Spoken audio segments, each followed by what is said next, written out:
The night was cold, the kind of cold that makes the streetlights look lonely. A quiet man stood at a gas station on the edge of town, one hand resting gently on the head of his German shepherd. He wasn't looking for trouble, he was just passing through.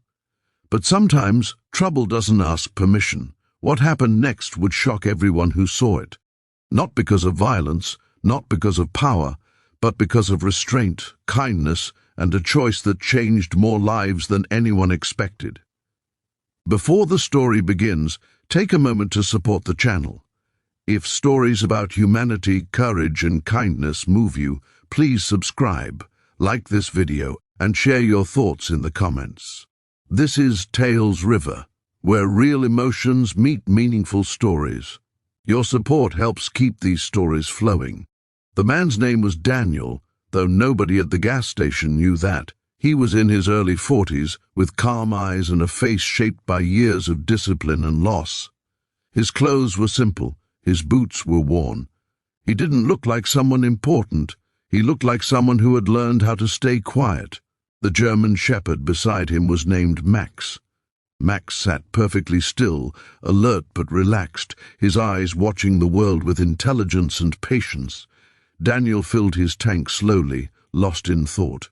He had just come from visiting his brother's grave, a stop he made every year. It was a heavy day, and he wanted nothing more than to get back on the road. That's when the police cruiser pulled in. Two officers stepped out. Their badges shined under the lights, but something about their posture felt wrong. They didn't walk with calm authority, they walked with hunger.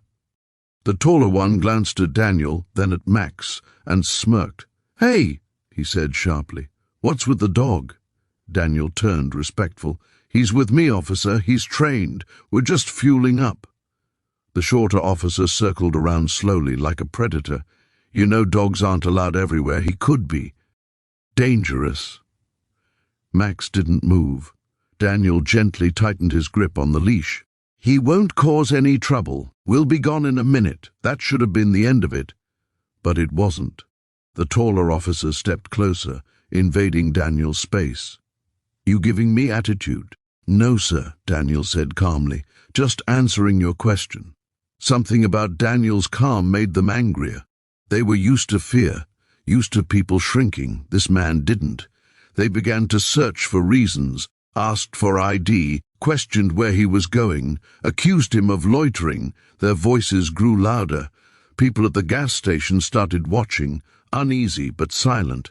Max sensed the tension. His ears perked up, but he stayed seated. Daniel whispered softly to him, grounding himself as much as the dog. Then the shorter officer kicked dirt toward Max. "Control your mutt." That was the moment Daniel's eyes changed, not with anger, with disappointment. "Please don't do that," Daniel said. "He's done nothing wrong." The taller officer laughed. "Or what?" Daniel could have ended everything in seconds. Years ago, he had been trained to handle situations far worse than this. He had served as a Navy SEAL, led missions most people would never hear about, saved lives in places that didn't exist on maps. But he was no longer that man. Not tonight. Tonight he chose kindness. "Nothing," Daniel said quietly. "I'm just asking for respect." That word seemed to offend them more than anything else. They shoved him, hard. Daniel stumbled but didn't fall. Max stood up instantly, placing himself between Daniel and the officers, not growling, not barking, just standing tall. The officers reached for their weapons. "Call him off!" one shouted. Daniel raised his hands slowly. "Max, sit." Max obeyed immediately. The crowd gasped. The officers froze, confused.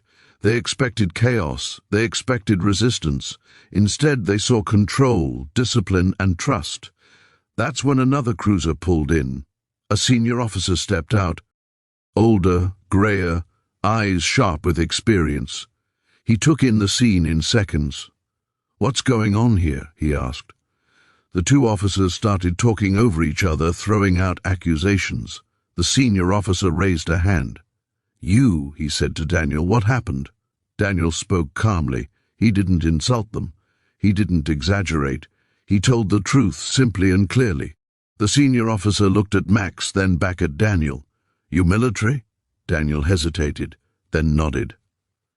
"Former Navy SEAL, sir." The air changed. The senior officer's face softened, just a little. "Thank you for your service." Daniel nodded back. "I didn't serve to be thanked. I serve to protect people, even when they don't protect me." The two corrupt officers shifted uncomfortably. The senior officer turned to them. "Both of you, in the car. Now." They protested, but it was over. Witnesses had filmed everything. The truth was out. Later, as the chaos settled, the senior officer walked back to Daniel. "You could have handled that differently," he said quietly. Daniel looked down at Max, then back up. "I know. But kindness has a longer reach." The officer studied him. "Most people would have fought." Daniel nodded. "I've fought enough." Before leaving, Daniel noticed a young cashier behind the counter, eyes wide, hands shaking. He walked over and paid for the drinks of everyone who had waited during the incident. "It's not your fault," he told the cashier gently. "You did fine." The cashier swallowed hard. "Thank you." As Daniel and Max drove away, something else happened. A seed was planted. The footage went viral, not because of brutality, but because of restraint. People saw a man with every reason to react choose calm instead. They saw strength without cruelty. The corrupt officers were investigated and removed. The senior officer started new training focused on de-escalation and respect. The cashier later joined the police academy, inspired by the example of what real authority should look like. Daniel never spoke publicly about it. He went back to his quiet life, volunteering at shelters, training service dogs for veterans who struggled to trust the world again. Max stayed by his side through it all. Kindness didn't make Daniel weak that night. It made him powerful in a way violence never could. And that's the lesson. You never know who someone is. You never know what battles they've fought. But kindness doesn't require knowing. It only requires choosing. In a world that often rewards anger, choosing kindness is an act of courage. If this story touched you, let it remind you that strength and kindness can walk together. And sometimes the quietest person in the room is the strongest one of all.